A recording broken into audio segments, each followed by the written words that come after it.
Hi, I think we're going to call this video Minotaur Madness. Scruffy Crow.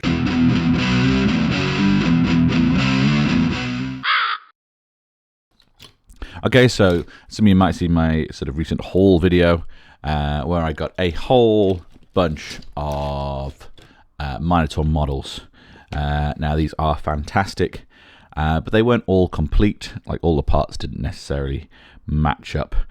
Since then, I've dug around for some of my own parts, but I don't think they're going to be relevant, apart from obviously this lovely Minotaur Lord, who will be sort of attached to this part of the project. So we've got 4 complete Minotaurs on the back there. It's actually 5, I'll show you in a second. And they're the double-handed ones with the hooves. Then we have 5 of these guys with one hand weapon raised above their heads and then like a fist underneath. And these are pretty much put together sort of as you'd expect. No real changes, except that one of them has the head from a banner bearer. So that'd be this guy, which actually fits on perfectly nicely, as nice as any of the others do. So all those ones, they are ready for the regular sort of, I'm going to go around, clean up all your mold lines, throw some sand on, throw the paint on. You know, no hassle whatsoever. What we have left is this selection of guys. So right here we have 3 of this body here. So this is the guy with the hoofs, with like chainmail and a nice big shoulder pad. And 2 of them are missing their leg. And that's probably what the bulk of this video is going to be about.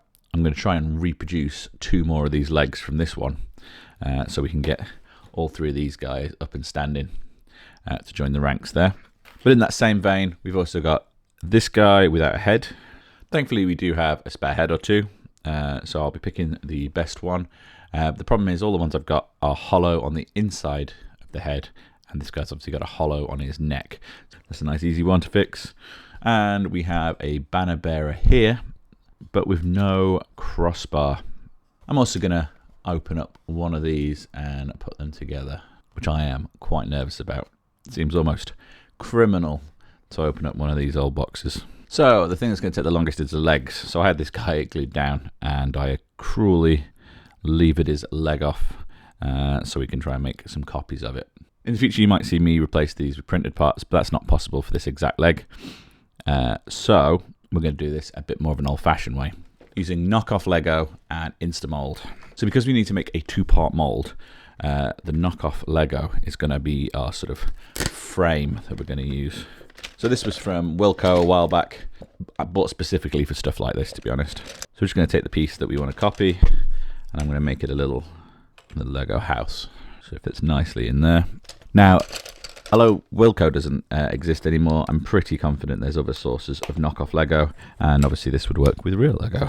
But there we go. We've just got a quick, simple, nice, sturdy, sort of double part frame. I might even go a third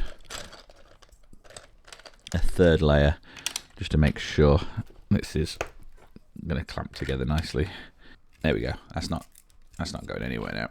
So yeah, the Instamold, I was recently using it to make little shields for a different project. This shield here is a copy of this one, for instance. But for a single part mold, just a little press mold like this is fine. And I said I only just needed that front, so I just copied it across. Because this is a 3D shape that we need, a 2-part mold, which is why we've made the frame. So we've got some nice hot water here, and I'm going to cut this into little bits so we've got more surface area so it heats up nice. Even our little castle mold. And I actually made a few of them for that project to produce a bunch of these little one-piece shields. And as you can see, that's already kind of trying to merge itself back into one lump in this hot water. So yeah, as I said, this is called Instamold. I think Green Stuff World has it down as Blue Stuff. And there is a Japanese toy called, I think it's like Orimarinu, I don't know. I'll mention in the description probably. They're all basically the same thing. And as you can see, this is now a bit hot, but very stretchy and soft. So I'm going to bring it roughly in half, keep half of it warm. And I'm going to fold it round until we've got a nice clean top surface. I'm in here.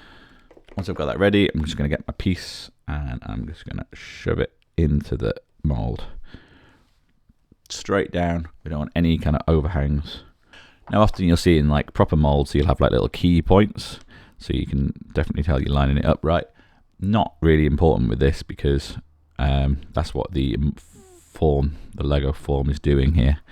It is being the key, so that when we put some material in, it'll line up. I think that looks okay. It might be a little bit deep. I'm going to leave that, I don't know. Normally I'd run it into some cold water, but I don't want to mess with it too much. Probably leave that 20 minutes or so maybe, because I want it so you can no longer sort of depress it, because if I put another hot lump of plastic on there now, even if I put some sort of mold release on, it'd probably still blend together back into one piece. I have experimented with just encasing like a piece in this stuff, cooling it down and then cutting it out. But for me, that just risks damage to the piece and doesn't necessarily, I've not got the skill maybe, and this stuff's actually quite solid when it's things, so it's actually quite hard to do that. I can see why they sell it as a toy though. This could be a lot of fun. Okay, I think this is probably cured through enough. There will certainly be, to some extent, this will try and merge anyway, because it'll obviously heat it. But we've got the other half, the sticky, and I'm going to make a nice smooth surface again. And we're going to start at the center. And if we can avoid it, we don't want too many bubbles to get trapped. We want the air to come out. Actually, we'll start at one edge, I think, pushing this over the model. And then I'm going to get this excess, push that all in. And that should do it. We should now, in theory, have this leg perfectly encased in 2 parts of this rubber. So I'm going to leave this top part to sort of cool down as well now. Okay, this should be thingy now, so I can poke into it, that it actually staying poked. So I'm going to try and push the whole thing out the bottom, which is not possible. It's one of the reasons why this is made out of Lego, so we should just be able to take some of these pieces apart. There we go. We have our gelatinous cube. Hopefully this splits neatly along this line. It doesn't. We probably didn't wait long enough. This has sealed itself. In hindsight, I should have put some sort of surface or release in there to try and stop this from happening. With a considerable amount of force, I've managed to break those apart. Whew. Now, I'm not encouraged by how shiny these lines are around here. Let's pop the other part out as well. Now, I know this isn't going to be a perfect reproduction when this is done, but what I'm hoping for is that it's close enough that with my sculpting skills, I can then kind of finish the job. One of the things that's going to help us is sort of vents at the bottom. So I'm going to use this 2mm drill bit, and hopefully that's going to remove some material rather than just push it out of the way. So that is through the top of the thigh where it joins onto the model, popping out of there. So that should be pretty easy to remove. And we'll do one at the bottom as well. Try and give the putty somewhere to go. Okay, so now we have our little 2-part mold. I'm going to fill it full of a mixture of green stuff and milliput.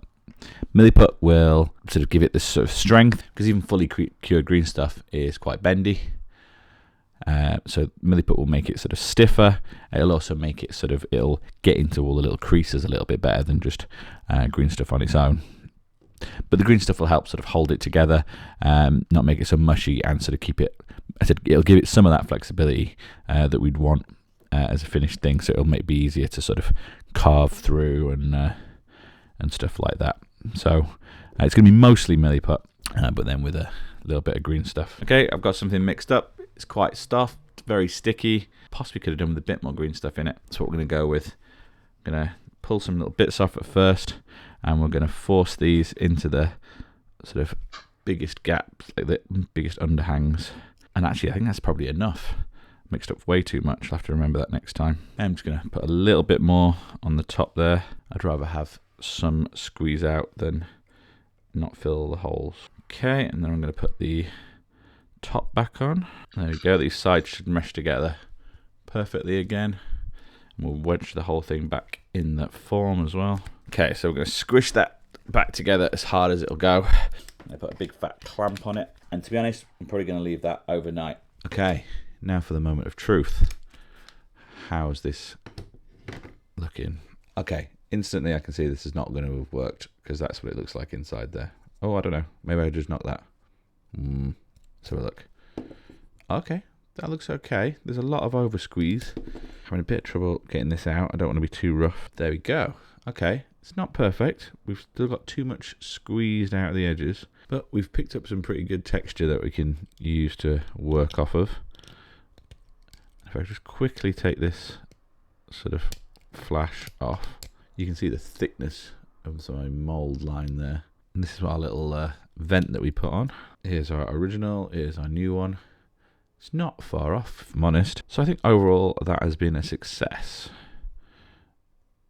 I'm going to try and do a couple more of these now using the same mold. So I found that the mold lined up perfectly fine on its own. So we've ditched the Lego this time and we've got another leg cooking in there. Okay, this is the second demolding. Looks a bit better. We've still got some overspill, but it looks a lot thinner. So let's dig this out, trim that off again. Mold line's a lot slimmer this time. So this is the new one compared to the old one. To be honest, there's not actually that much in it after I spent a lot more time clearing this one up. Now I just have to decide if we're gonna try a third time. I'm not entirely sure it's gonna be worth it. I think that first one's perfectly good after a little bit of work. Clearly this wide bit of mold line up here is a fault with the mold rather than the... So I just need to finish tidying that up, remove any sort of the remaining mold lines that I've created, and then just zoom around with a little bit of green stuff around the outside. And here's what they look like stuck on and stuck down. So as you can see where that big bit of mold line was, I've just put a bit more green stuff texture over that, and then we've gone around the outside and sort of merged that in. Probably a little bit more than we had to with the one, which is the donor leg, but still we had to do the same gap fill in there anyway. And here is what they look like with paint on. Pretty confident this is the original one. So these are the copies, and I think you'll agree, once we've got that painted and on the table compared to the original, you're not really going to be able to tell unless you know exactly where you're looking. There's a bit of a difference under there, which is the same on both of them, and the detail's a little bit lower, but really I think I've got away with that. So now let's quickly look at the other little conversions I did. Okay, so this guy should be the easiest one to fix. Okay, so this one should be the easiest one to fix. I found the head that I want. As I said, we've got concave, but it lines up quite nicely on the back. We're going to have some gaps to fill, but it lines up. So I'm just going to take a bit of green stuff, get that mixed up. I'm not sure how much to use here because we don't want it to squeeze out the edges, but we want it to have the sort of depth to mesh the two parts. And now we just want to line that up best we can, so we've got the least amount of work to do. Okay, after this cured, I've popped this off and we've got a perfect sort of shape to fit in there now. I'm going to go around all the places where it sort of squeezed out and just remove that. And then once we pop a bit of glue on there, there'll be sort of 0 gaps. Now we might want to repeat this on the other side as well. So all I need to do now is just zoom around there with a little sausage of green stuff and neaten up this neck joint. There we go. There's all those gaps filled. So the elbow and the neck. Okay, next up is this guy. So we're going to start this guy with something a bit controversial. I'm going to open one of these, just quickly browsing across them. No particular differences. They've all been made at slightly different times by the looks. They've all got slight differences. One's black foam, brown foam. So we're going to look at one of the nicer looking ones, and this one that's got the G on it. I think this is the blister that's in the worst nick, to be honest. So we're going to do it. Oh, the feeling of this opening. I used to love opening a blister pack. This feels like heresy in some description. There we are, we're in. Oh. Okay, look at this, an absolute brand new Minotaur. Complete with tons of flash and sort of, mold lines and all the bad stuff, even some little vent things here that they'll just pop off. So I'm going to run around with my file and a sharp knife, and we will clean this guy up. So there we go, got him built up and popped on his base and all cleaned up nice. So cool, we've got him at the same stage as the other guy. I've just noticed that I must have got the heads all jumbled up at some point. So he's got one of the regular guy heads, but that's cool because it means we've used a different one. Get some variation going over there. It makes these guys slightly different. They do have very similar mouths. So the last bit for both models is going to be a crossbar. So this has got a little notch in it, and then this presumably just pops in there. Very nice. So now we have an example of this crossbar out. We've got some options. We could either try and make a new one, or we could try and mold one. Now, because it's quite a long sort of sticky thing, we're going to probably hang some banners off it and things. I don't think casting one in anything would really be that good. Now, this brush rod is significantly thinner, so I do wonder if we've got anything else that more matches the thickness we're looking for. Okay, I think I've come up with a plan. So we are going to use this brush rod. I'm going to cut that to roughly the same size as this one. I found a bit of old lollipop stick stuck to a bit of old Q-tip. I'm going to try and separate that back apart so we can use the lollipop stick. I even reuse old things I crafted with. In theory, that should fit on there. Oh, it's a bit looser than I'd like, but we can fix that with a bit of glue. And I'm going to cut these into some parts to replicate the little ends, so we can put some nice ends on it. So because we're using something of a smaller diameter, I am going to quickly, while we've still got some green stuff kicking around from popping in the head on that fella, I'm just going to pop that in here. I'm going to roughly get that to the right shape, so we're kind of filling in the banner pole. Doesn't have to be perfect at this point.